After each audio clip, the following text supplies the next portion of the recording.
The late afternoon sky turned a gentle shade of golden orange, with sunlight filtering through the glass windows of an upscale restaurant in the heart of town. Nathaniel Grant, a tall, slender black man with a strong yet graceful demeanor, stepped through the large glass doors. He was dressed in a sharp navy blue suit, his polished shoes gleaming as though freshly shined. His white hair was neatly combed, and despite the wrinkles on his face, he exuded a sense of calm and quiet confidence. Nathaniel had reserved a table a week in advance. Today was his late wife Grace's birthday, 5 years since her passing. Even though she was no longer with him, he maintained this tradition as a way to honor her memory. He chose a table by the window, where he could watch the bustling street outside illuminated by streetlights as evening descended. A young server, likely in his early 20s, politely handed Nathaniel the menu. "Good evening, sir. What would you like to have today?" Nathaniel smiled warmly, his deep voice steady and kind. "I'll have a medium grilled steak, a glass of red wine, and tiramisu for dessert. Oh, and could you bring me a single rose as well?" The server nodded, understanding that this elderly gentleman was marking a special occasion in his own way. As Nathaniel waited for his meal, he gazed at a small photo of his wife he had placed on the table. "Grace, it's a beautiful day, isn't it?" he whispered softly, his eyes carrying a hint of sadness but also a deep warmth. No one in the restaurant paid much attention to him. To others, Nathaniel appeared to be just another well-dressed older gentleman, quietly enjoying his evening, and that was how he preferred it. As Nathaniel enjoyed his peaceful dinner, the restaurant door swung open. Rick Coleman, the town's police chief, walked in with 2 colleagues. Rick was a large, imposing man in his middle years, his face stern and serious. He wore his police uniform, the shiny badge on his chest catching the light. Rick glanced around the restaurant as he entered. He wasn't there to eat, just stopping by to check on things after his shift. His gaze landed on Nathaniel's table, a black man in a sharp suit, dining in an upscale restaurant with a single rose on the table. It struck Rick as out of place. He walked over to Nathaniel's table, his eyes scrutinizing him. "Excuse me, what are you doing here?" Rick asked, his voice low and authoritative. Nathaniel looked up, his eyes calm and unwavering. "I'm having dinner. Is there a problem, officer?" Rick smirked slightly, a hint of dissatisfaction in his expression. "We've had a report about a suspicious individual. Can I see some identification?" Nathaniel set down his wine glass, his tone still composed. "A report? I don't believe I've done anything wrong." Rick leaned in slightly. "It's standard procedure. You understand? If you've got nothing to hide, showing ID shouldn't be an issue." Nathaniel reached into his wallet, pulled out his driver's license, and placed it on the table. Rick picked it up, examining it closely as though searching for something out of order. But there was nothing unusual. "All right, then," Rick said as he returned the ID, though his eyes lingered on Nathaniel with suspicion. Nathaniel remained silent, lifting his wine glass to continue his meal as if nothing had happened. But the atmosphere in the restaurant had shifted, tension quietly seeping into the room. Rick refused to leave. Standing by Nathaniel's table, he turned to his colleagues and said, "Look at this, an old black man sitting here, eating like he's royalty. People like this always find ways to exploit loopholes in the system to get rich." The remark drew glances from some of the other diners. Nathaniel calmly set down his knife and fork, turning to Rick. "Officer, I don't believe harassing someone during their meal is part of your job description," he said evenly. Rick smirked, his tone dripping with mockery. "Someone like you, how could you possibly afford a meal here? Don't think I don't know the kind of schemes people like you pull." Nathaniel didn't respond immediately. Instead, he locked eyes with Rick, his gaze steady and resolute. "I have no obligation to explain myself to you. If you don't have a legitimate reason to be here, I suggest you leave and allow me to finish my meal in peace." Rick stepped closer, his posture exuding authority and intimidation. "Watch your tone, old man. Don't think I'll let this slide." Before the situation could escalate further, Nathaniel stood up. From his inner jacket pocket, he pulled out an ID card and placed it on the table. The card clearly read, Nathaniel Grant, Colonel, United States Army, retired. The atmosphere in the restaurant shifted dramatically. Rick picked up the card and stared at the words. His face paled slightly, but his pride wouldn't let him admit his mistake. "A colonel. Ha!" Rick scoffed, attempting to mask his unease with a sneer. "So what? That title doesn't grant you any special privileges here." Nathaniel didn't reply immediately. He calmly took back the card and returned it to his pocket. Then, he spoke. His tone steady but piercing. "The only privilege I ask for is to be treated as a human being." His words hung in the air, a quiet rebuke that resonated deeply. Some of the other diners looked at Rick with anger in their eyes. A young woman seated nearby murmured, "He's a hero. How could anyone treat him like this?" Rick, visibly unsettled by the stares around him, fidgeted awkwardly. Instead of apologizing, he scowled and turned on his heel, motioning for his two colleagues to follow him as he stormed out of the restaurant. Nathaniel sat back down and resumed his meal. Outwardly, he appeared calm, but inside, he felt a deep bitterness. After a lifetime of serving his country, was it still not enough to erase the prejudice he faced simply because of the color of his skin? The next morning, Nathaniel woke up in his small house on the outskirts of town. He didn't dwell much on the events of the previous night.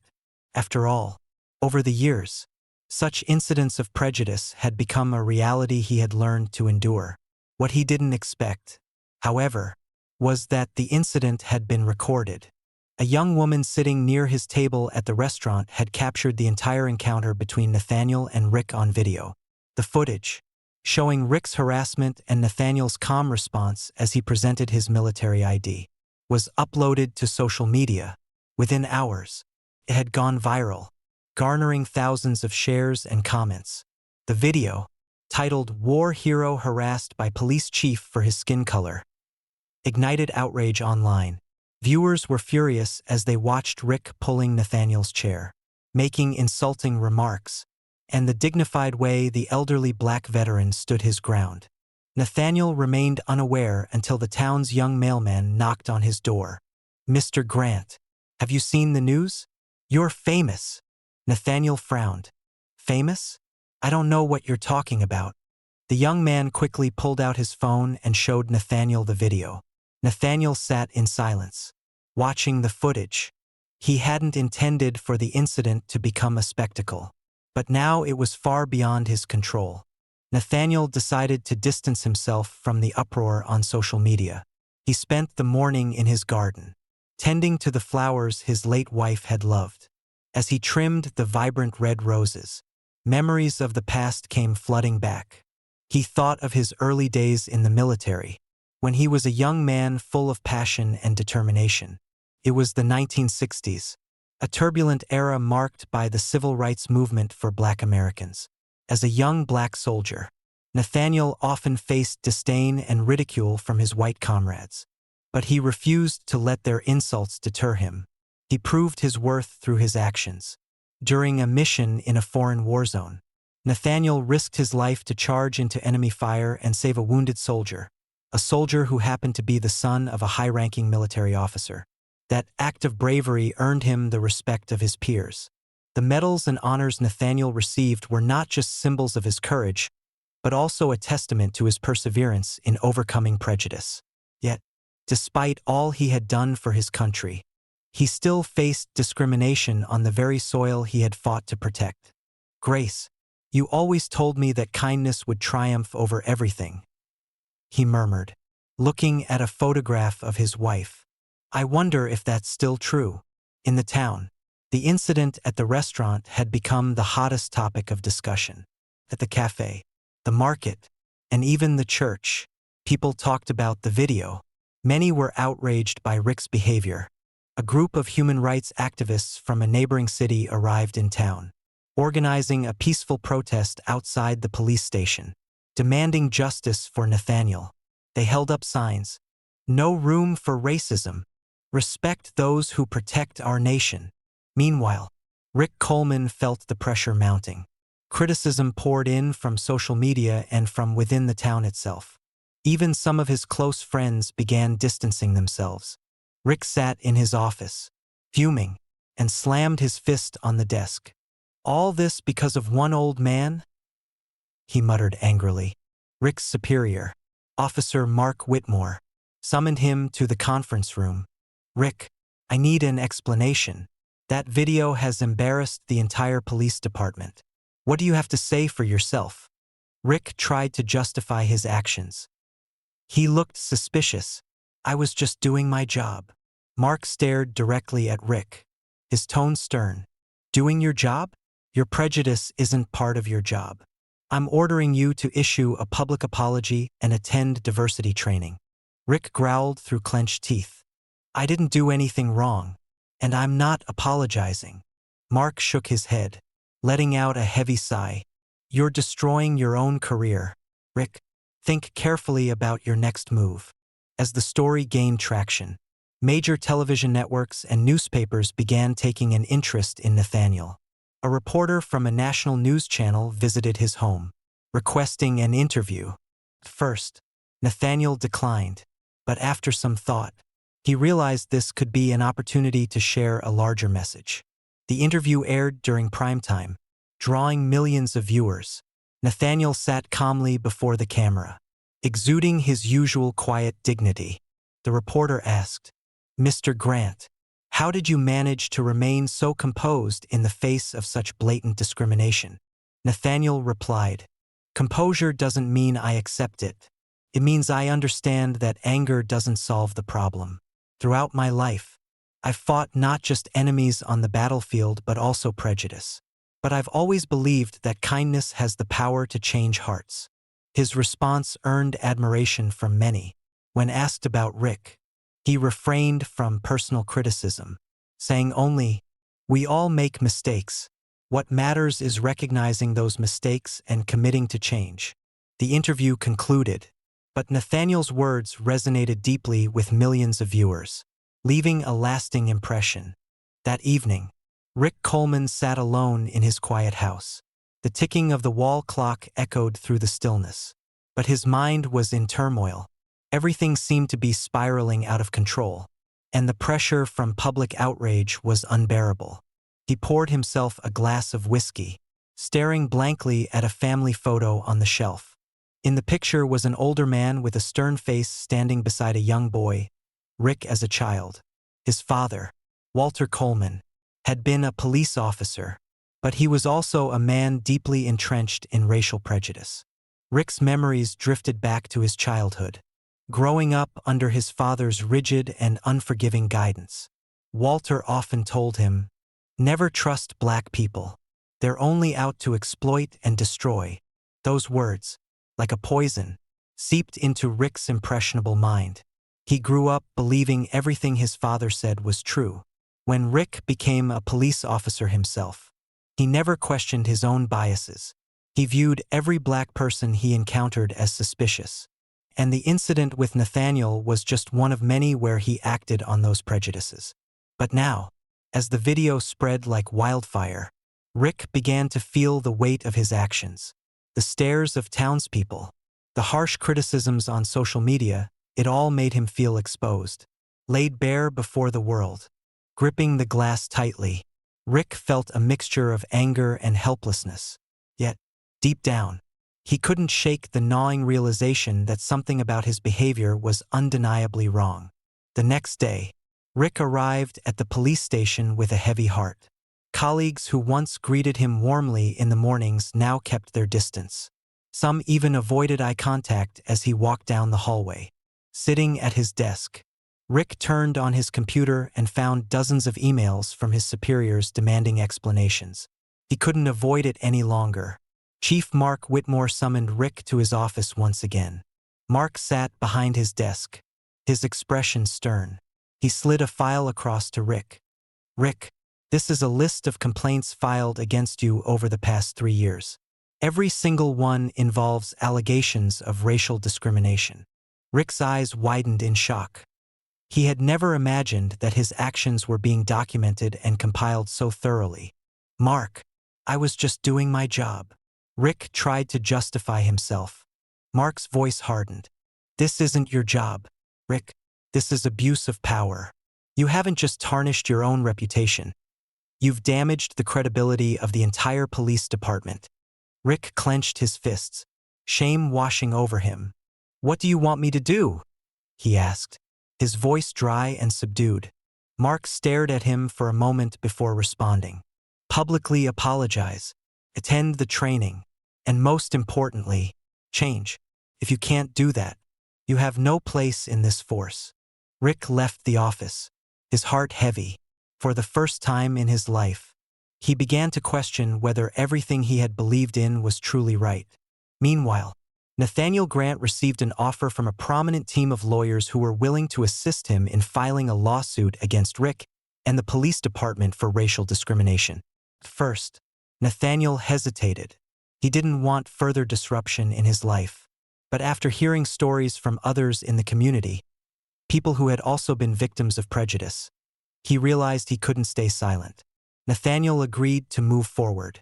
The legal team swiftly prepared the case, using the viral video as key evidence. News of the lawsuit spread quickly, becoming a focal point across media channels. A press conference was held, marking the first time Nathaniel spoke publicly about the incident.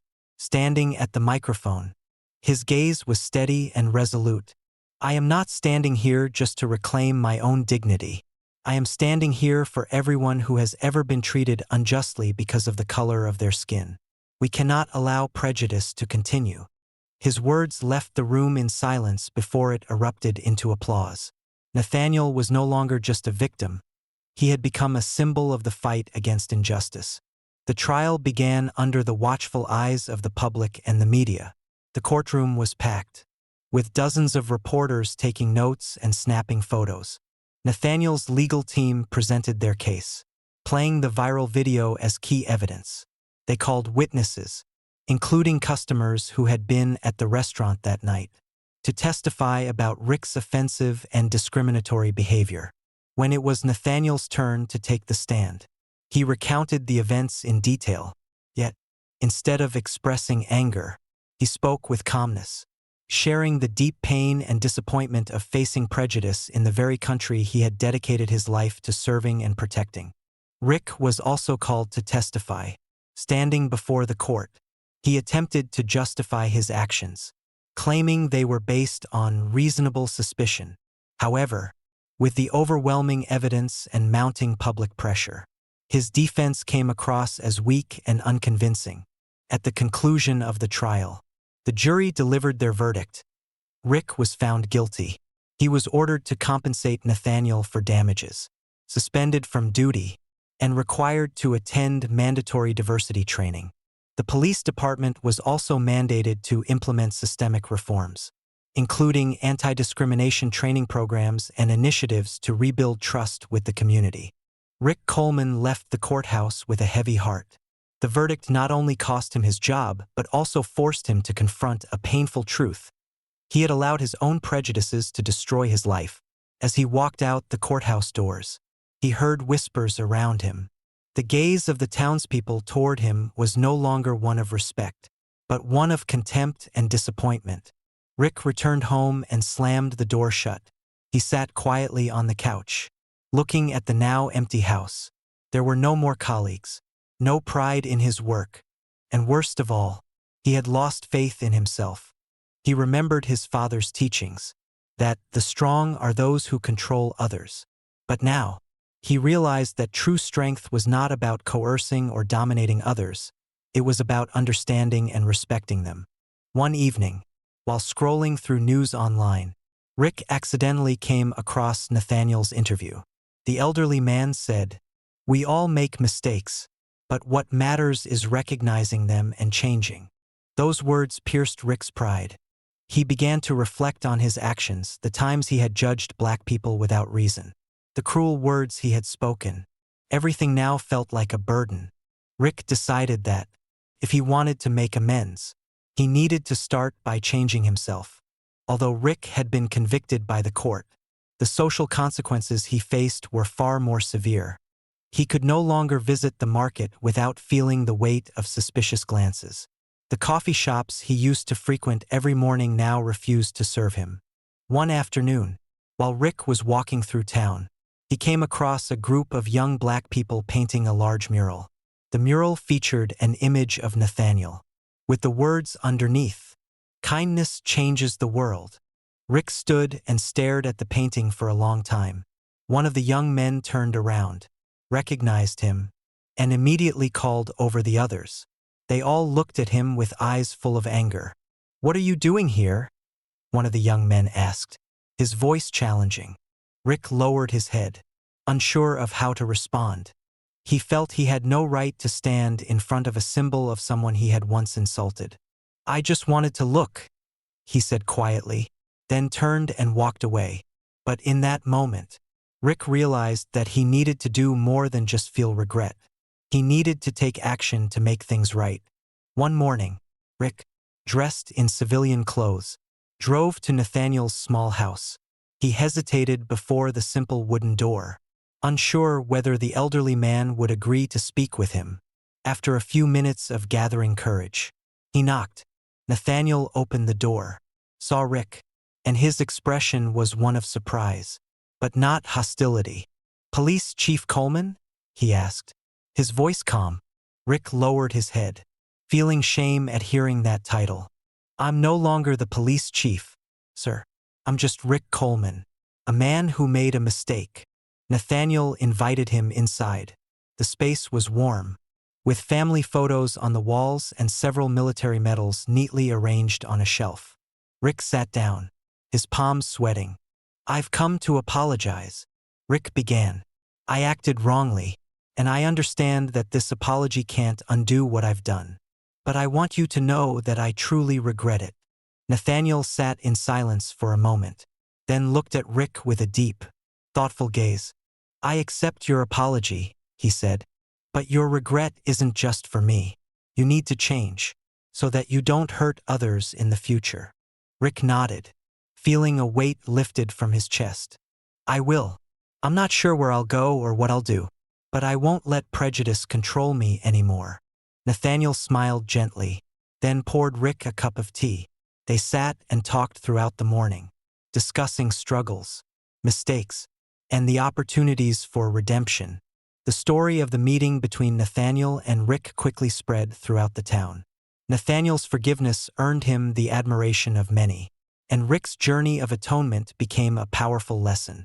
Rick began participating in community programs, where he listened to the stories of those who had been victims of discrimination. He learned how to understand and empathize with them, something he had never done before. Nathaniel, on the other hand, became a symbol of unity in the town.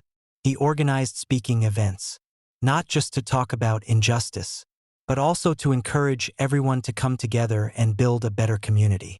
The town began to change. The police department implemented reforms, hiring more racially diverse officers.